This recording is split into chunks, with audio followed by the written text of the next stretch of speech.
selalu menyembunyikan diri. Padahal kalau dia mau mengajukan diri sebagai prajurit, pasti aku terima sebagai tamtama.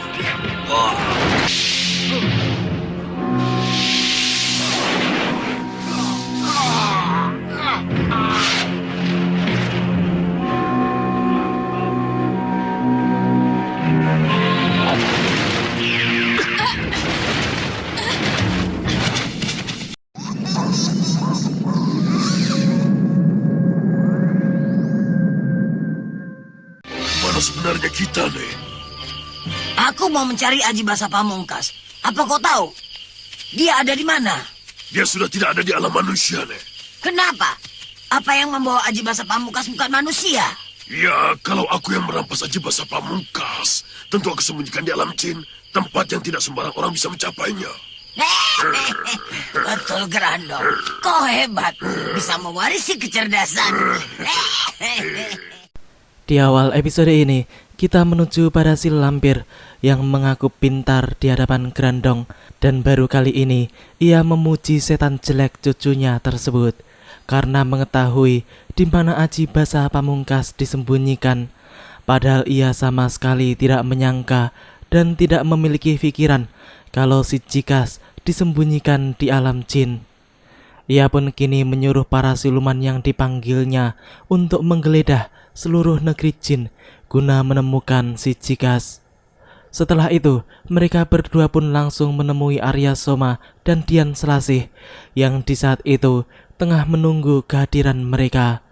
Si lampir pun memberitahukan kalau si Cikas kalah dari topeng hitam sampai tak sadarkan diri, dan kini tengah ditawan musuh serta kemungkinan disimpan di alam jin. Nenek setan itu pun kemudian menjelaskan tentang Dewa Petir yang akan melakukan Paseban Agung, dan ia pun memberikan surat undangan untuk Nyai Parwati kepada Arya Soma agar diberikan kepada ibunya. Sebab apabila Nyai Parwati mau bergabung bersama dengan mereka, maka pasti mereka akan bisa menumpas seluruh golongan putih tanpa kesusahan. Pasti kita akan bisa menghadapi topeng hitam dan konco-konconya.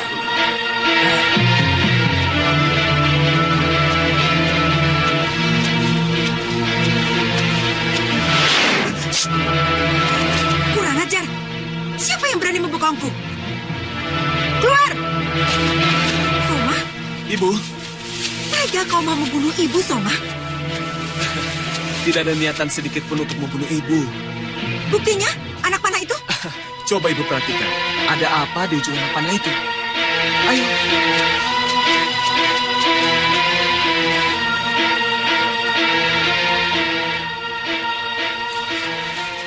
Undangan untuk ibu. Dewa Petir. Benar, ibu. Datanglah. Setidaknya ibu bisa mendengarkan apa maksud diadakannya Paseban Agung oleh Dewa Petir. Dia berkuasa seperti raja. Sebagai tandingan Sultan Cirebon dan Keraton Mataram, ibu. Baik, ibu akan datang. Tapi pulanglah kamu ke rumah. Sudah lama kamu tidak pulang. Maaf, ibu. Saat ini Soma tidak bisa pulang dulu.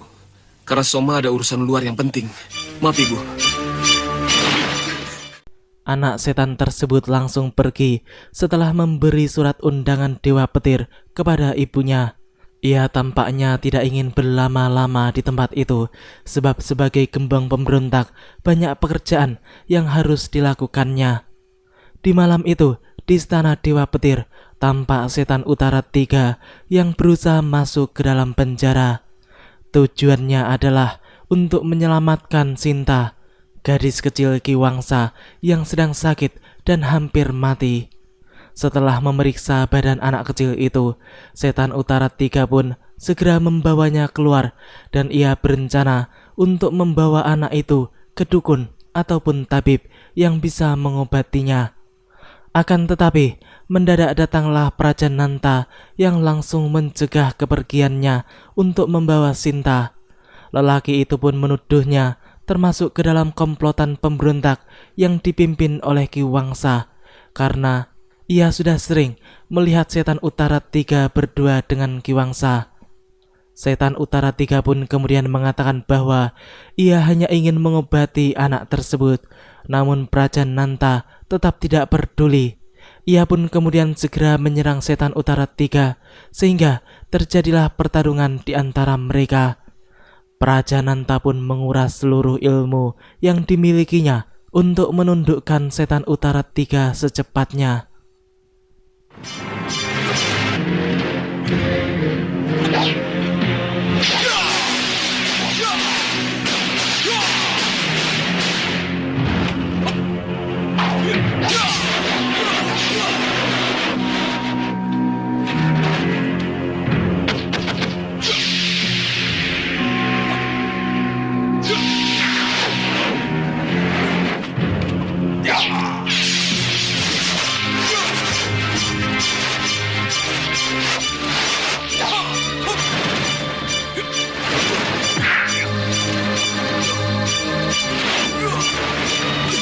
Tahan Prajananta.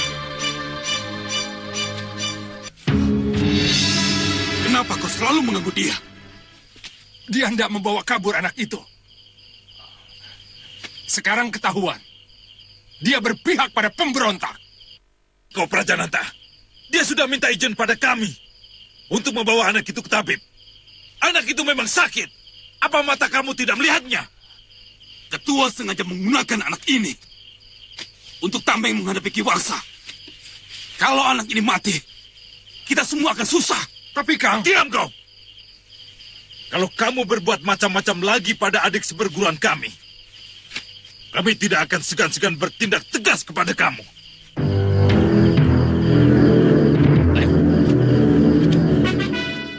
Ya, kali ini Prajananta kembali tidak bisa berbuat apa-apa kepada Setan Utara 3.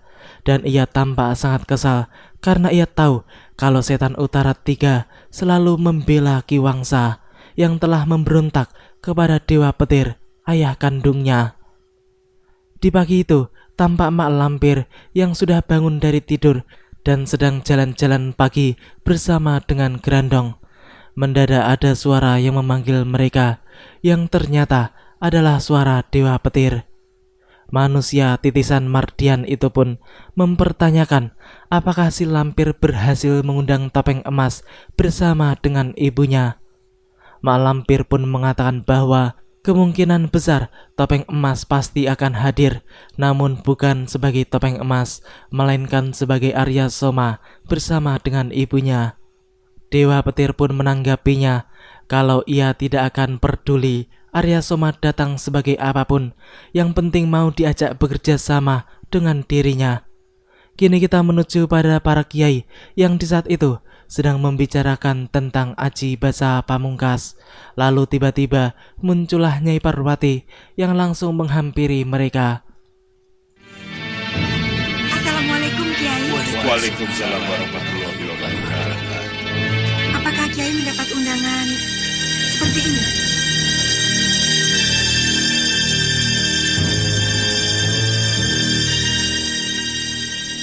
Apakah Dewa Petir menyatakan dirinya sebagai raja, sehingga tempatnya dinamakan istana, dan pertemuannya disebut Paseban? Itu yang membuatku agak bingung. Kiai, apakah saya perlu datang atau tidak? Sebaiknya, saranku, Nyai datang saja. Dengarkan apa yang menjadi kemauan Dewa Petir. Apakah itu tidak berarti mengurangi rasa kepatuhanku kepada Baginda Sultan Mataram?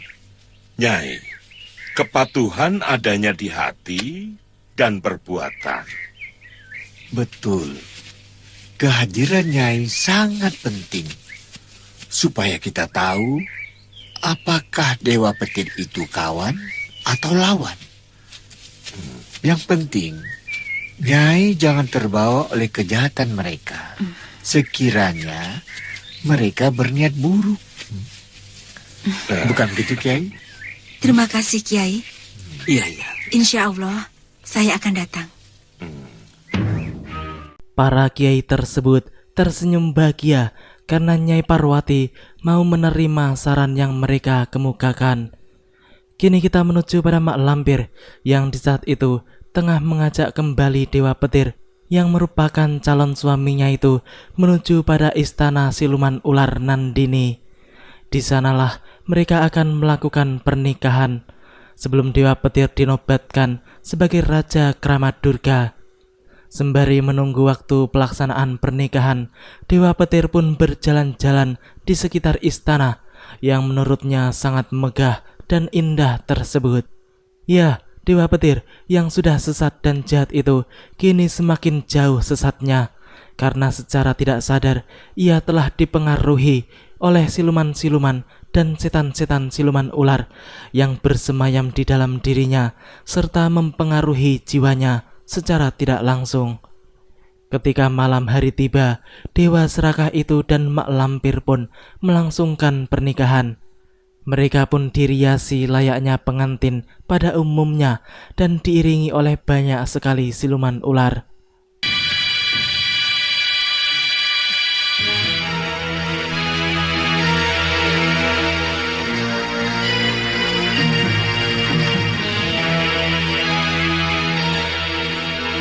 Dengan ini, kalian sudah resmi menjadi suami istri.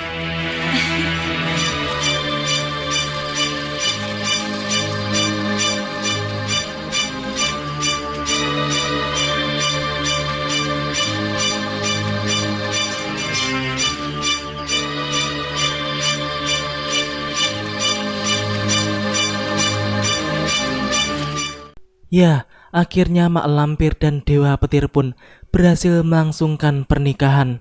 Lalu mereka pun menuju ke ruangan pemujaan, di mana di sana si Lampir pun melantik Dewa Petir sebagai Raja Kramat Durga yang akan menguasai serta bisa mengendalikan seluruh alam siluman dan dunia nyata. Dewa Petir pun tampak sangat senang karena memang hal itulah yang ia cita-citakan selama ini. Apa yang terjadi di alam jin di saat itu membuat Kiai Jamas bermimpi buruk dan langsung terbangun dari tidurnya. Sang Kiai pun tampak sangat terkejut karena Kramat Durga ternyata benar-benar terjadi dan bukanlah omong kosong belaka.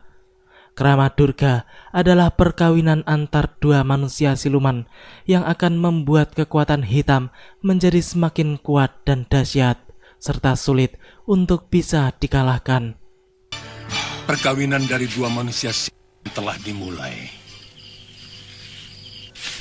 Apakah perkawinan setan itu tidak bisa dipisahkan, Syekh? Agar malapetaka dan kegelapan tidak terjadi di tanah Jawa Dwipa ini. Yang sudah ditentukan Allah pasti terjadi. Dan kita tidak akan bisa mengelakkan diri.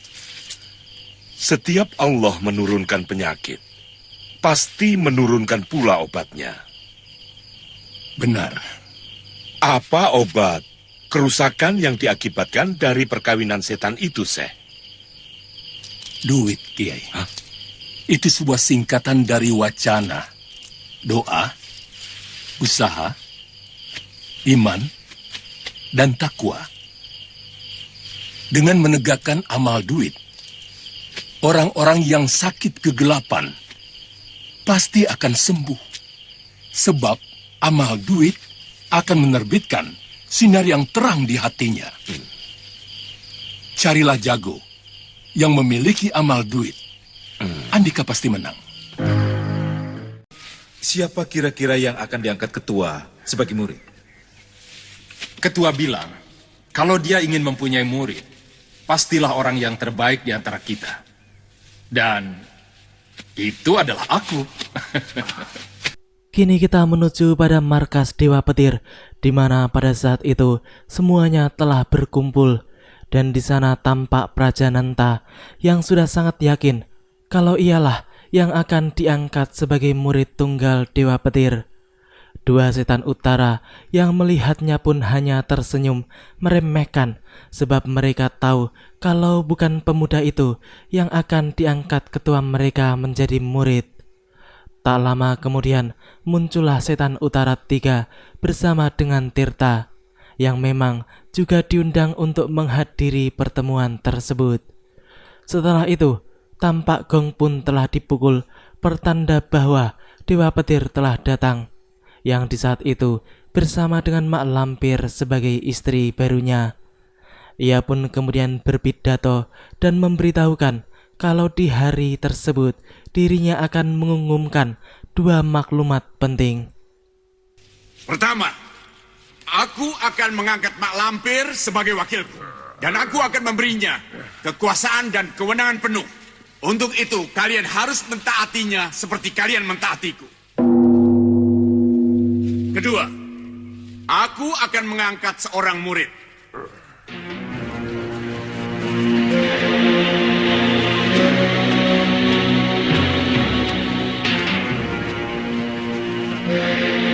Tirta, maukah kau kuangkat menjadi muridku? Tidak, aku tidak mau. Dia kalau tidak mau. Shh, jangan berkata begitu. Ayo, ucapkan terima kasih pada ketua.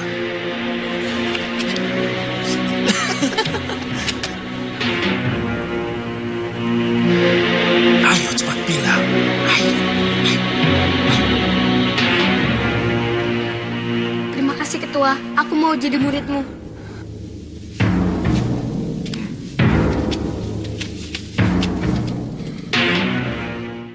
Ya, sungguh memalukan. Prajananta yang sudah sangat yakin kalau dirinya yang akan diangkat sebagai murid Dewa Petir pun kini hanya bisa gigit jari karena harapannya itu telah musnah. Dan justru ia mendapatkan malu besar dan cibiran serta hinaan dari anggota yang lain, termasuk 3 setan utara yang barusan telah dipamerinya dengan sombong. Tirta pun diberi gelar pangeran muda oleh Dewa Petir. Semua hadirin pun kemudian tampak bertepuk tangan, dan Prajananta pun juga terpaksa ikut bertepuk tangan, karena kalau tidak dirinya bisa dianggap menentang Dewa Petir. Setelah itu, setan utara 1 dan 2 pun kembali mengejek pemuda itu yang tampak sangat kesal dan kecewa. Karena tidak tahan, akhirnya ia pun langsung pergi dari tempat tersebut. Bagaimana pangeran muda? Jadi kita pesta.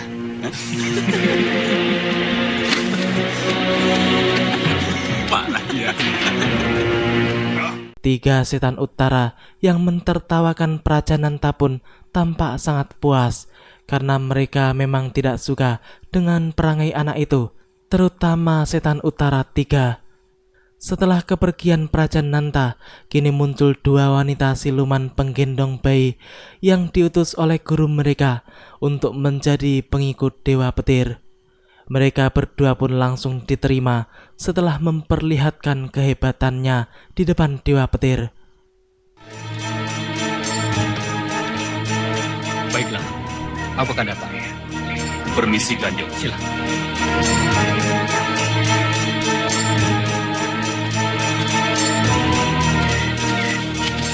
Ibu! Ibu! Ibu, sebenarnya kalian mau kemana? Soma ingin mengajak ibu ke Cirebon, ke Paseban Agung Dewa Petir. Ibu masih ragu untuk menghadirinya. Apakah perlu atau tidak? Perlu. Perlu sekali, Ibu. Perlu. Iya.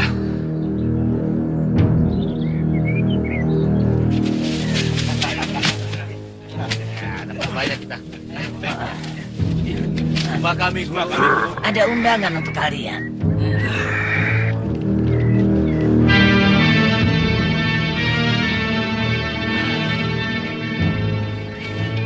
Terima kasih. Permisi.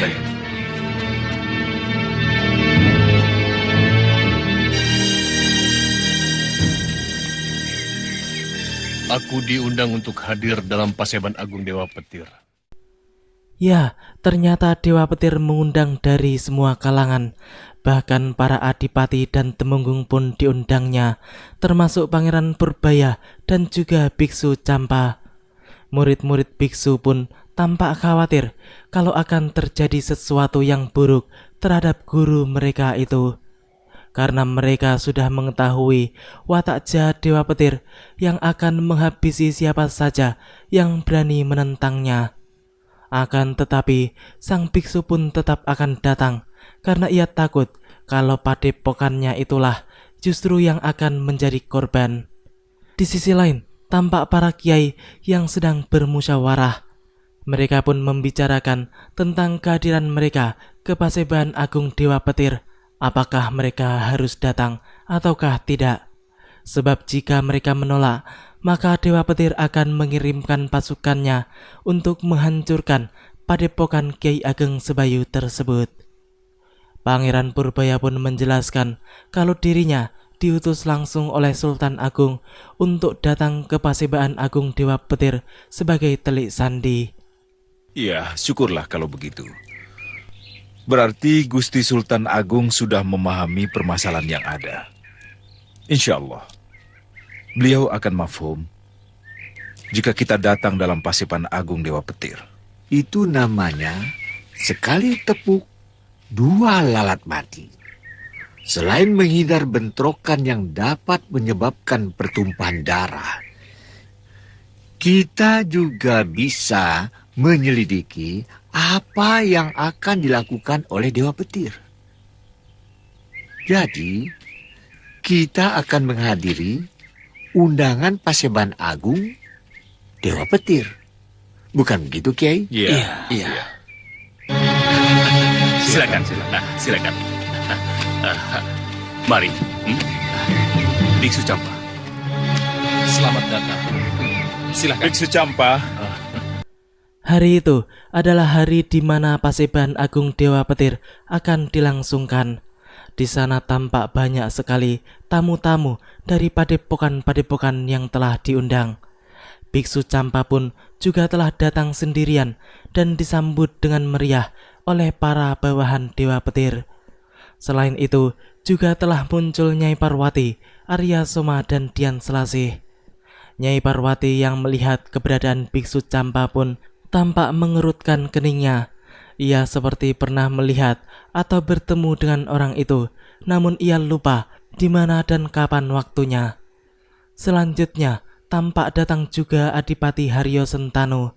Hal itu membuat Nyai Parwati lebih terkejut lagi, sebab seorang adipati ternyata juga diundang dan hadir dalam pertemuan tersebut.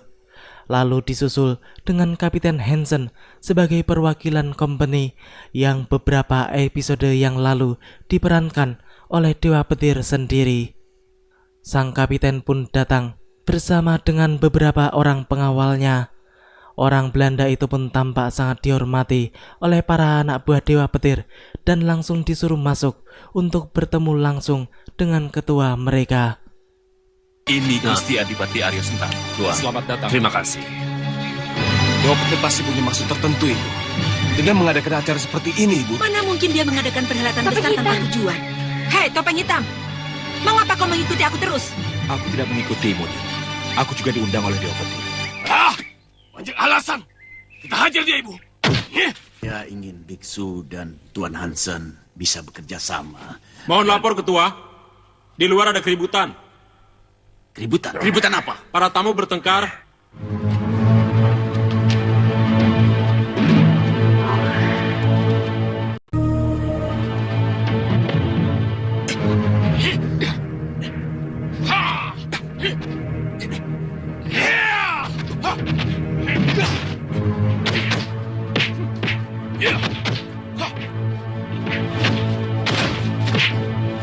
Ketua, saya ada usul. Usul apa? Sebaiknya ketua jangan berbusana seperti ini. Pakailah busana kebesaran. Punggawa Dewa Petir itu pun mengusulkan kepada ketuanya agar memakai baju kebesaran.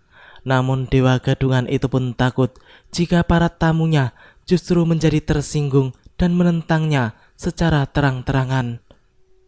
Punggawa itu pun menjelaskan alasannya mengapa ketuanya itu harus memakai pakaian kebesaran. Setelah berpikir sejenak, Dewa Petir pun menyetujui usul dari punggawanya itu, dan ia pun memerintahkan kepada punggawanya itu untuk menyuruh dayang-dayangnya segera mempersiapkan baju kebesaran. Sementara itu, pertarungan antar Arya Soma dan Topeng Hitam pun masih berlangsung sengit.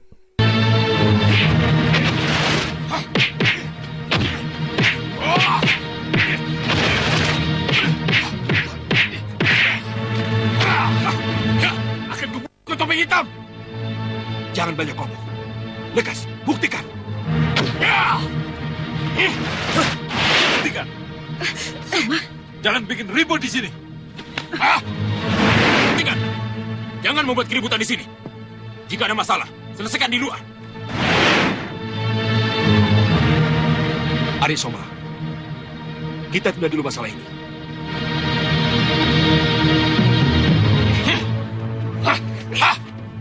Coba topeng hitam tidak mundur, akan keluar habis. Ya! Iya betul Kakang. Ibu sih tadi diam saja. Kenapa ibu yang disalahkan?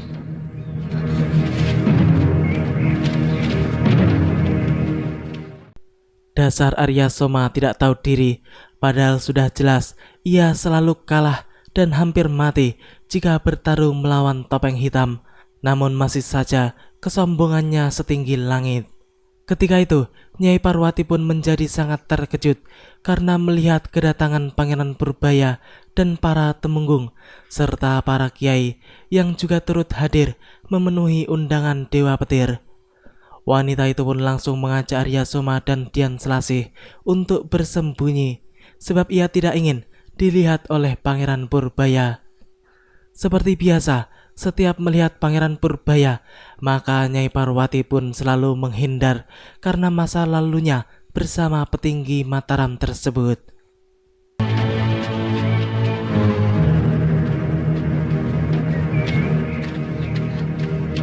Apakah Kanjeng suka dengan wangian ini?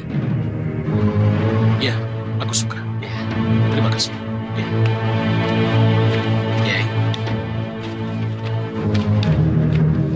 Ibu takut pada mereka? Ibu tidak takut kalau ibu merasa benar. Ibu tidak mau mereka melihat kita. Para petinggi Mataram dan kiai-kiai sepuh itu diundang juga. Dewa Petir benar-benar luar biasa. Aku harus bersekutu dengannya. Mari Ibu, kita temui Dewa Petir. Tunggu. Ibu tidak mau bertemu dengan Pangeran Purbaya dan para kiai sepuh itu. Kalau Ibu tidak mau bertemu dengan Dewa Petir, biar Soma yang masuk. Soma?